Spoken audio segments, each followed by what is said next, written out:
Welcome to Reformed Thinking, the show that helps you gain clarity on timeless truths for today. I'm your host, and with me is our insightful expert. It's good to be here, ready for this deep dive. Today, we're really getting into what Jesus said about money, about generosity, and, well, the eternal stakes tied to our earthly possessions. Our sources today come from an excerpt. It's titled, All That Jesus Commanded by John Piper, Lay Up for Yourselves Treasures in Heaven by Giving Sacrificially and Generously. hmm And this deep dive really focuses on a central command, doesn't it? Yeah. Helping us sort of discern what truly holds worth from a heavenly perspective. It's a chance for us and for you listening to consider how our everyday choices about wealth, well, how they reflect the deepest leanings of our hearts. Right. Our mission today is to unpack these teachings. We want to understand why Jesus spoke so frequently about money, maybe more than we realize, and to grasp the surprising connections between our giving here on earth and our joy in eternity. You might think you know what Jesus said about money, but honestly, prepare for some truly thought-provoking insights. Let's get into it. So, we're starting our deep dive with a really foundational passage. It's from Matthew chapter 6, and it pretty much sets the stage for everything else Jesus talks about on this topic. That's right. It's a very clear directive. You find it right near the beginning of the Sermon on the Mount. Jesus says, do not lay up for yourselves treasures on earth, where moth and rust destroy and where thieves break in and steal. But lay up for yourselves treasures in heaven, where neither moth nor rust destroys and where thieves do not break in and steal. And then the kicker. For where your treasure is, there your heart will be also. That's Matthew 6, verses 19 through 21. Okay, so right away, this creates a really stark contrast, doesn't it? Earthly treasures versus heavenly treasures. Can you help us understand the imagery here? It's quite vivid. What do moth and rust destroy and thieves break in and steal really communicate about earthly stuff? Well, the imagery is very pointed. It speaks directly to the fragility, the temporary nature of material wealth. Think about it, back then especially. Moths, they were a real problem for clothing, for textiles, which were often signs of wealth. Things could be ruined quite easily. Right, valuable garments just eaten away. And rust? Well, that corrodes metals. Tools, maybe coins, anything made of metal would eventually decay. It points to an inherent insecurity, These things just don't last. They have a built-in obsolescence almost. Kind of, yeah. Yeah. And then there's the external threat. Thieves break in and steal. It highlights that even if things don't decay on their own, someone else can take them. There's just no ultimate security in earthly goods. They have a limited lifespan. And then this stands in direct opposition to heavenly treasures. He describes those as immune to all this. Immune to decay, immune to loss. They possess a permanence, a lasting quality that earthly wealth just fundamentally lacks. The point isn't that earthly things are inherently bad, maybe, but that they are really unstable foundations for our ultimate hope and security. You just can't build your life on them. Okay, that makes sense. Then comes that really powerful follow-up. For where your treasure is, there your heart will be also. What's the significance of this connection between our treasure, what we value, and our heart, our affections? Well, this verse is, I think, the bedrock principle for so much of Jesus' teaching on money. It establishes a direct link. What we value, what we pursue, that's where our affections, our deepest inclinations will inevitably lie. Our treasure isn't just, what's sitting in the bank. It's what we spend our time on, our energy, our resources. It reveals our true priorities. So it's like our spending habits are a map to our heart. In a way, yes. If our treasure is here on earth, our heart, our mind, our energy, it'll be consumed by getting it, keeping it safe, worrying about losing it. All that anxiety Jesus mentioned comes with it. Constantly guarding it. Right. But if our treasure is in heaven, then our heart will be set on God, on eternal realities. Our focus shifts. Our security isn't in things that can rust or be stolen, but in God himself. Which should lead to a different kind of, peace, maybe. A different kind of security, certainly. A heart oriented towards God finds its rest in him, not in his portfolio. Now, the source we're looking at calls this command #35, specifically, lay up for yourselves treasures in heaven by giving sacrificially and generously. It suggests this demands, quote, radical freedom from the love of money and radical generosity, especially toward the poor. That sounds pretty intense, more than just a gentle suggestion. Oh, it certainly is presented as a command. It's not optional for followers of Jesus, and the excerpt even makes this striking claim. The more sacrificially generous you are on earth, the greater will be your enjoyment of heaven. Wow, okay, so our actions now, our generosity, directly impacts our future joy in heaven. That's the connection being made. It links our earthly stewardship directly to our eternal experience. And the source argues Jesus calls us to this, summons us to maximize our eternal joy out of his love for us. It's framed not as a burden, but actually as an invitation. An invitation to find deeper, lasting happiness by letting go of the temporary stuff. Sort of, yes. Yeah. An invitation to invest in what truly lasts, which ultimately leads to greater joy with God forever. It's seeing generosity not just as obligation, but as wisdom for our own eternal good. The source also pulls in a couple of other verses quickly to support this. Matthew 10:8, you received without paying, give without pay. And then that principle from Luke 16 about faithfulness in little things, specifically with unrighteous wealth, leading to faithfulness with true riches. How do those fit in? Well, Matthew 10:8 connects our giving directly to the grace we've received. Everything we have from God, salvation, spiritual gifts, life itself, it's all free grace. So our own generosity should reflect that same spirit.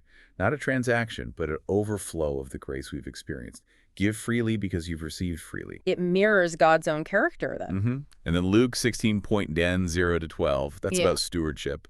It contrasts unrighteous wealth, which is earthly money, call that maybe because it's part of this fallen world system, often tied up with injustice, and it's temporary. Okay. It contrasts that with true riches, Yeah. which are heavenly spiritual realities. Jesus basically says, if you can't be trusted with the temporary worldly stuff, which isn't even truly yours, it's God's ours, then how could you be entrusted with the real eternal riches? So how we handle money now is like a test, a training ground for eternity. That's a good way to think about it. It demonstrates our character, our trustworthiness, our heart's priorities. Are we faithful with what God has given us stewardship over now? Because that faithfulness, or lack thereof, indicates our fitness for the greater lasting treasures of God's kingdom. Our handling of money reveals our heart's true allegiance. Okay, shifting gears slightly, but still on generosity. When we talk about giving, often we think bigger is better, right? The size of the check. But the source immediately highlights Jesus' teaching on the widow's offering, which really flips that idea completely. Yes, it's a very striking story from Mark 12. Jesus is watching people give at the temple treasury. Lots of rich people were putting in large amounts, probably making a show of it. Right, you can imagine the scene. Then it says, a poor widow came and put in 2 small copper coins, which make a penny. Just 2 lepta, the smallest value coins around. Basically nothing in comparison. Teeny, insignificant by worldly standards. But Jesus calls his disciples over and says something quite shocking. Truly, I say to you, this poor widow has put in more than all those who are contributing. More than all of them, even the ones giving large sums. Yes, he explains why. For they all contributed out of their abundance, but she out of her poverty has put in everything she had, all she had to live on. Everything she had. Wow, so what does this reveal about how God measures a gift? It's clearly not the amount. It shows that the value of a gift, in God's economy, isn't measured quantitatively. It's measured by the level of sacrifice it represents. The rich gave from their surplus. It cost them relatively little. They had plenty left over. Their security wasn't threatened. Their lifestyle probably didn't change one bit. Probably not. Yeah. Their giving might have been, socially expected or even religiously mandated, but it didn't necessarily spring from deep trust or dependence on God. But the widow, she gave everything out of her poverty. Her gift represented her total livelihood. It was an act of profound trust, casting herself entirely on God's care. So the sacrifice reveals the heart's posture. Precisely. The source emphasizes that sacrifice is the better measure because it directly reveals the condition of the heart. If a wealthy person gives a large sum but still has vast amounts left, their heart can still find its rest, its security, in the money they kept, rather than in God. Interesting. So a big gift doesn't automatically mean big faith? Not necessarily. But when someone sacrifices greatly, like the widow, giving away what they need to live on, their heart is forced, in a sense, to depend on something other than money. It's far more likely that their heart is resting on Jesus, on the hope of heaven. It demonstrates where their ultimate trust lies. That's why her tiny amount was more. It represented more faith, more love, more worship. That really challenges our typical ways of thinking about charity and giving. It's not about the amount, but the cost to the giver. It's about the proportion, the dependence it demonstrates. It turns worldly metrics completely upside down. It really does. Now, considering all this, it's quite astonishing just how much Jesus talked about money and possessions. The source cites Randy Alcorn's estimate, something like 15% of everything Jesus said relates to this topic. That's apparently more than his teachings on heaven and hell combined. Yeah, that figure really stops you in your tracks, doesn't it? Yeah. It underscores how central this issue was for Jesus. It wasn't a side topic. It was core to his message. Why such a heavy focus, do you think? Well, let's look at just a few examples from the source to see the pattern. It's not just one or two verses. Think about the rich young man again in Mark 10. Jesus tells him, "Go, sell all that you have and give to the poor, and you will have treasure in heaven, and come, follow me." It was a direct command tied to discipleship for him. His wealth was his idol, the thing he lacked letting go of. So following Jesus meant, for him, radical renunciation. For him, yes. Then look at the warnings and blessings in Luke 6. "Blessed are you who are poor, for yours is the kingdom of God. But woe to you who are rich, for you have received your consolation."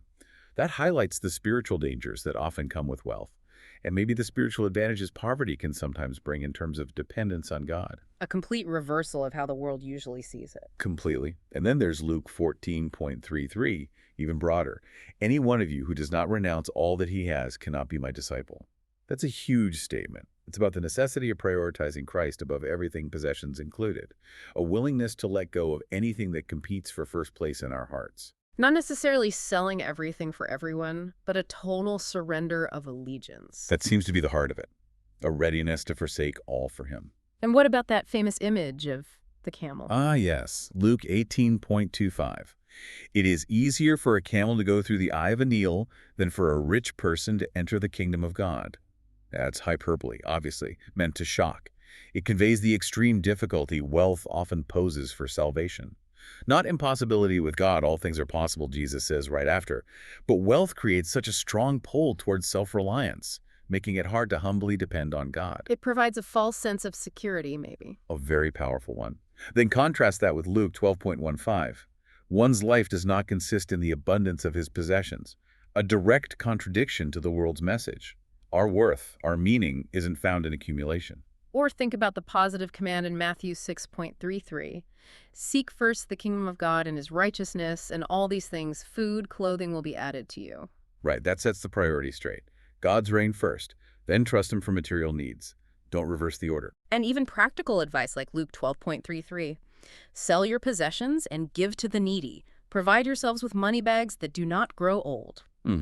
Linking earthly generosity directly to securing heavenly, imperishable treasure.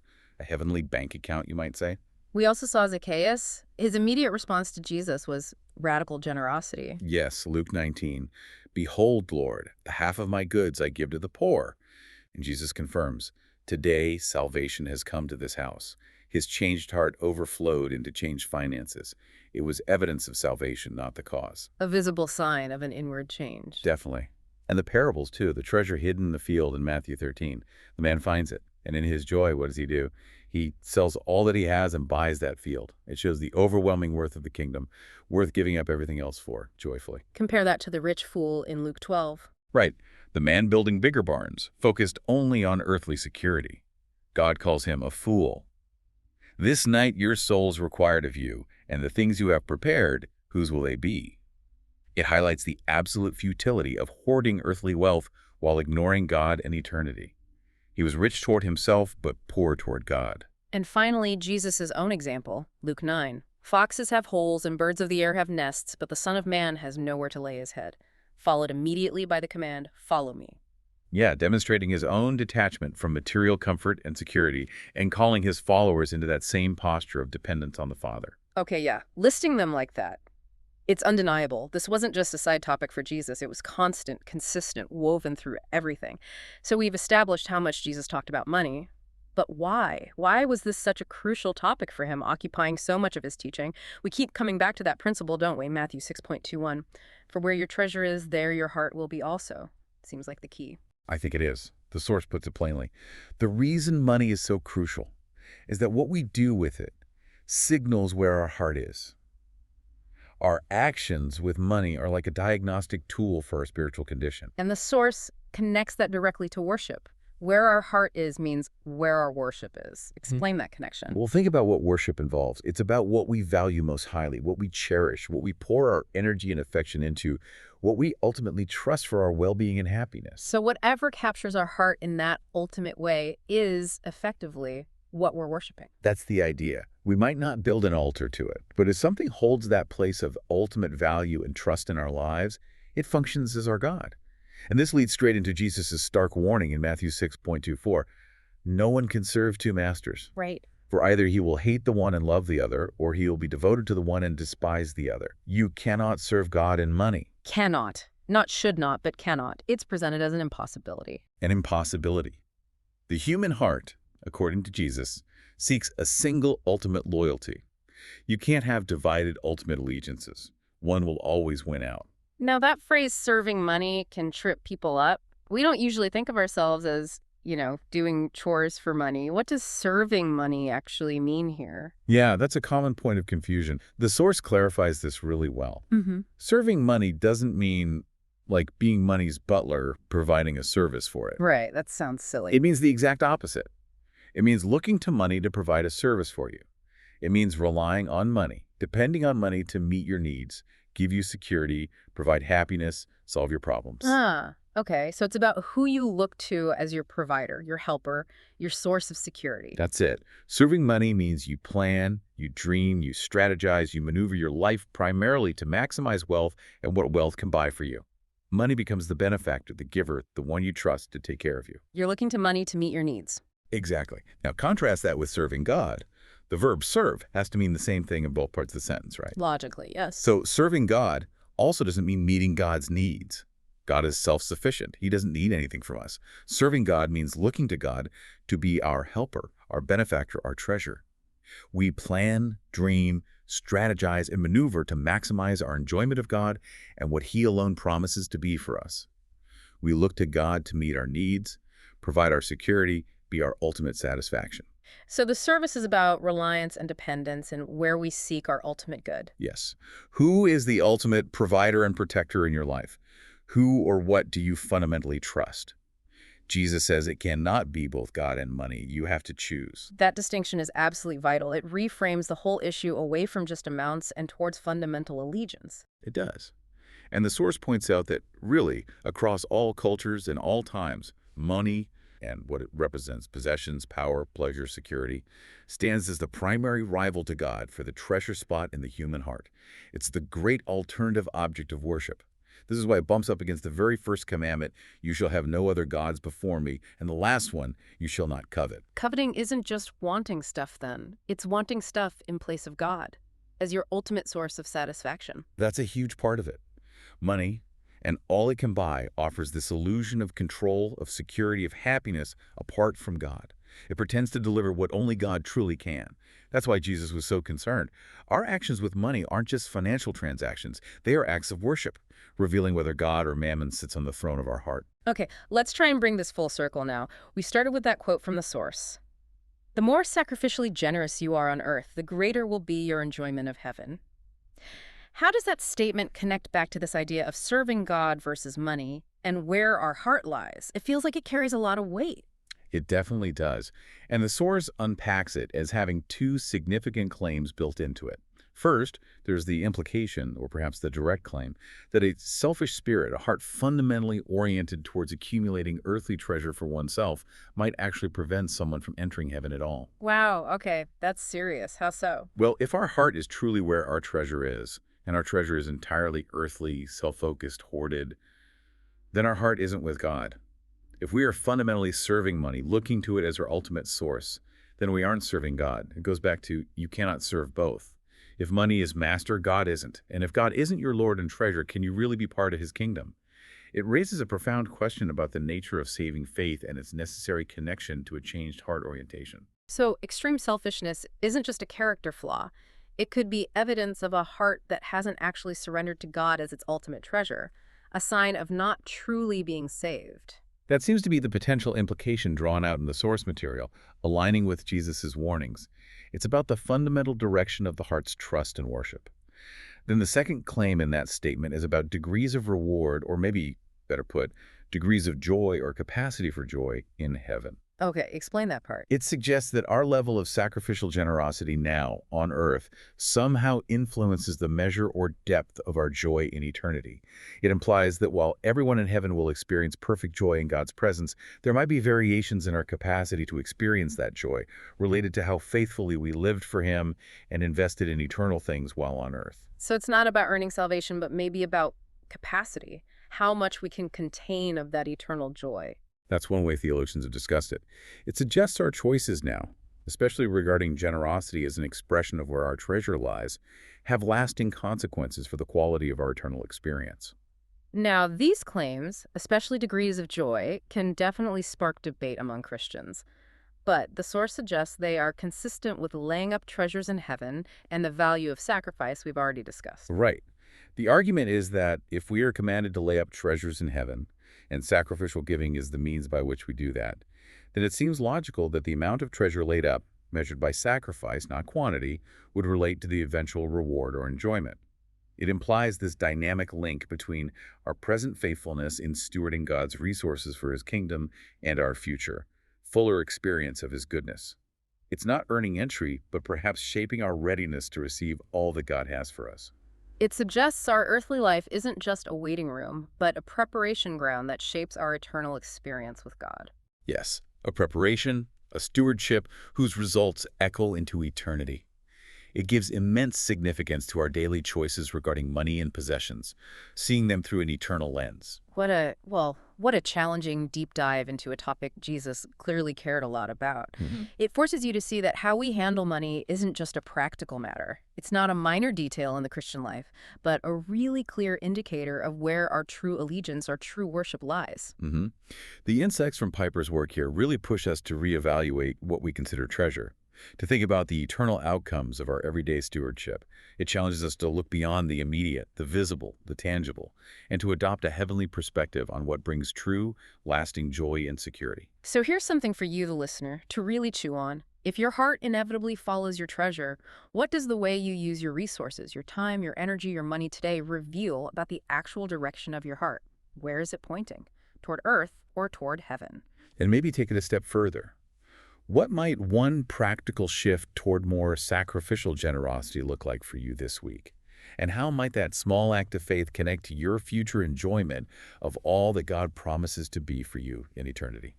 That's all the time we have for this deep dive. Thank you so much for joining us. Until next time, keep thinking on these things. For the deep dive, this has been Reformed Thinking.